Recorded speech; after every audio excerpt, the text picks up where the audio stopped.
Hello, my name is Loree, and I want to welcome you to our fourth lesson on the book of Job entitled With Friends Like These. This comes from the old saying, with friends like these, who needs enemies? Well, we are in a position to either help or hurt our friends, so let's learn to help them. In our previous three lessons, we have become acquainted with the character of Job, his suffering, and how he maintained his integrity. Here's an overview of what we'll cover in this lesson. We will look at Job in his state of crisis.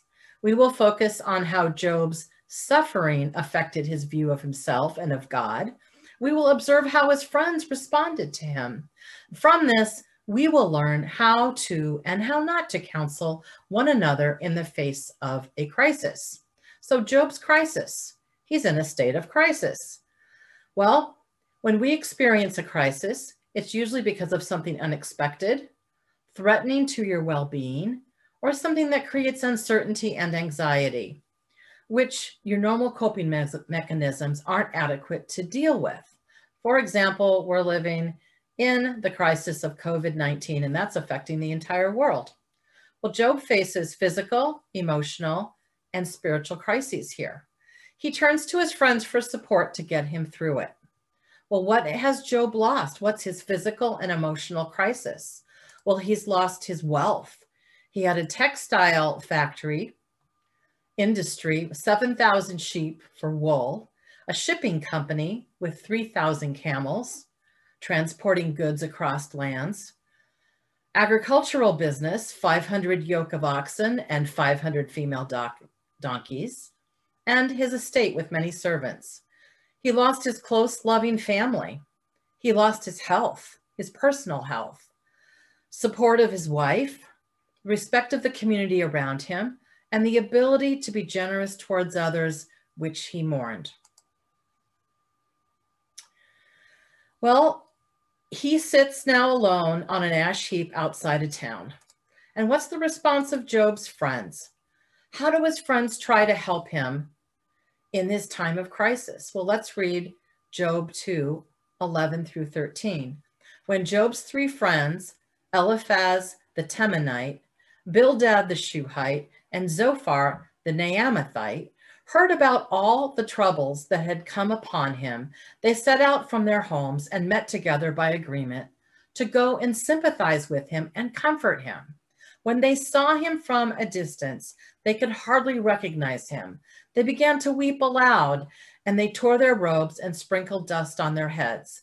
Then they sat on the ground with him for 7 days and 7 nights.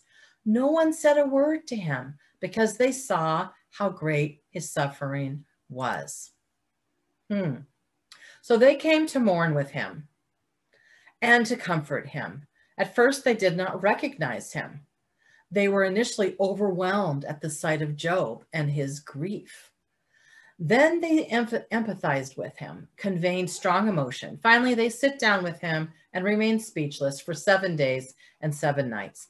They didn't speak a word to him. They simply kept Job company. Out of respect, they waited for him to speak first. Through all this, they appear to be helping Job. Think of a time when you have faced a physical or emotional crisis. How did you help others through it? Well, for me, about 10 years ago, Howard and I were going through a very tough time in our marriage, and our good friends, Jeff and Cindy Mello, were a great support to us. They spent a lot of time with us, listening to us, talking about our struggles.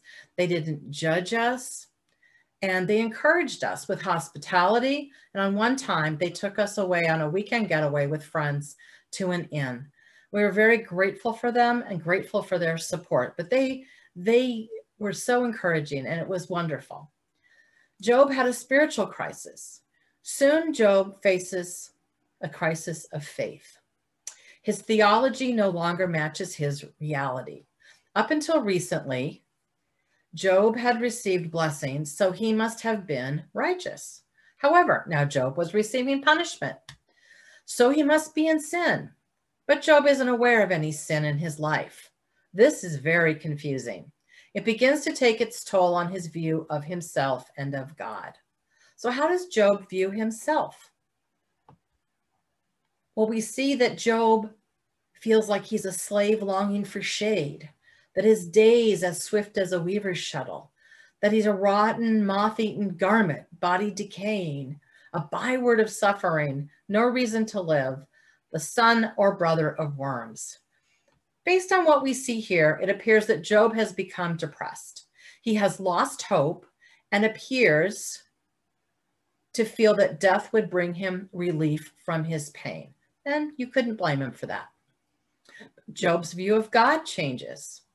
His inheritance from God is arrows, poison, and terrors. God is after Job. God has exhausted Job, devastated his household, shriveled him up. God is unhearing and ignores his prayers. God is distant and can't be found. Think of a time when you have faced a spiritual crisis. How did you feel about God? Well, there's the response of Job's friends. Job's friends believe that they can help him out of his spiritual crisis. They begin to challenge him and offer advice. But there's two basic problems with their approach. Their first one is they believe it's all Job's fault. They assume they know the answer to the problems, to Job's problems. Zophar in Job 11:14-7 states, "If you put away the sin that is in your hand and allow no evil to dwell in your tent, then free of fault, you will lift up your face. You will stand firm and without fear. You will surely forget your trouble, recalling it only as waters gone by. Life will be brighter than noonday, and darkness will become like morning." So you see, his opinion is that his sin has caused all of this and that his household is full of sin. And we may feel like that's an exaggeration, but in those times, one person's sin projected guilt on the entire family. We can think of a few Bible stories where that was true. And if the other thought was, if you would just repent, then your health would be restored. The other is they're not listening. And in Job 18:1-2, Bildad states, "When will you end these speeches? Be sensible, then we can talk." Bildad doesn't want to listen to Job anymore. He stopped listening. So how does Job begin to view his friends?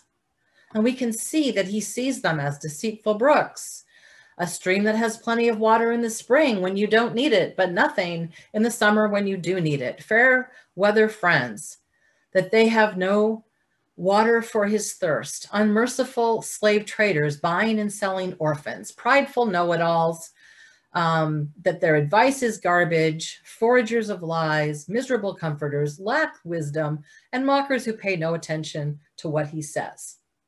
So what can we learn from Job's friends? First of all, we don't have all the answers. And why would we think we would? Well, maybe because of pride and judgment. Without knowing the background in any situation, we can create stereotypes and prejudices in our hearts and minds, as Job's friends do. Pride, what does pride do? Well, it stops us from putting ourselves in the same shoes as the other person. When we do this, we can think we are somehow better than them. And God isn't pleased with this attitude. In Proverbs 3:34, God states, "He mocks proud mockers, but shows favor to the humble and oppressed." And in Proverbs 15:25, "The Lord tears down the house of the proud, but he sets the widow's boundary stones in place." Jeremiah 9:23-24, this is what the Lord says, "Let not the wise boast of their wisdom, or the strong boast of their strength, or the rich boast of their riches, but let the one who boast about this, that they have the understanding to know me, that I am the Lord who exercises kindness, justice, and righteousness on earth. For in these I delight, declares the Lord." So judgment. Judgment is the other one. Judgment takes away the empathy God calls us to have when someone is in a bad situation or makes a mistake. And Romans 12:15 states, "Rejoice with those who rejoice and mourn with those who mourn." Matthew 7, 1 through 5. Do not judge, or you too will be judged. For in the same way you judge others, you will be judged. And with the measure you use, it will be measured to you. Why do you look at the speck of sawdust in your brother's eye and pay no attention to the plank in your own eye? How can you say to your brother, let me take the speck out of your eye, when all the time there is a plank in your own eye? You hypocrite. First, take the plank out of your own eye, and then you will be clear to remove the speck from your brother's eye. We aren't qualified to judge, so let's leave that to God and Jesus. Psalm 9, 7 through 8, God is the just judge. Psalm 50, verse 6, God judges fairly. And Acts 17, 31, Jesus will judge the world in righteousness. Words are powerful. They can either heal or destroy. Therefore, we must be very careful with what we say. And then listening. Second, we need to become better listeners. How many arguments and broken relationships would be spared if we were better listeners? I think we can all think of a few. For me, I know that I interrupt my husband far too much. I finish his sentences, his thoughts, and I need to just not do that. That shows a lack of respect, and it doesn't build our brotherly love. And I'm definitely working on changing that behavior, especially after this lesson. Let's look at the many benefits and effects of listening. What happens when we really listen? Find out the truth of a situation or an event. You get to know someone better. Open communication, foster deep friendship, build mutual trust and respect, increase communication on a heart level, and cultivate brotherly love. So how should we listen? Well, we should also, things we should not do. Well, we shouldn't answer before listening because that's folly and shame. James 1:19, my dear brothers and sisters, take note of this. Everyone should be quick to listen, slow to speak, and slow to become angry. And in 2 Peter 1, 5 through 7, we need to practice self-control in listening, which builds up brotherly love. We can also actively listen, and that draws out the thoughts and feelings of the person we're listening to, seeking to understand their thoughts and their situation better, ask clarifying questions, open-ended questions, and reiterate what you have heard to make sure it is accurate and shows love. So, in conclusion, when Job's view of himself and God deteriorated, his friends' accusations and bad advice further harmed and delayed the restoration of his relationship with God. How we counsel one another has a great impact on our ability to heal and successfully get through hard times. We need to be wise in how we approach our friends in need. We need to show empathy instead of judgment and pride. We need to be a good listener, ask thoughtful, open-ended questions before offering advice. Thank you for your attention. And in this lesson at the end, the discussion questions are, how has showing or not showing empathy affected your relationships? How can you better comfort others experiencing hard times? How has listening or not listening affected your relationships? Thank you very much.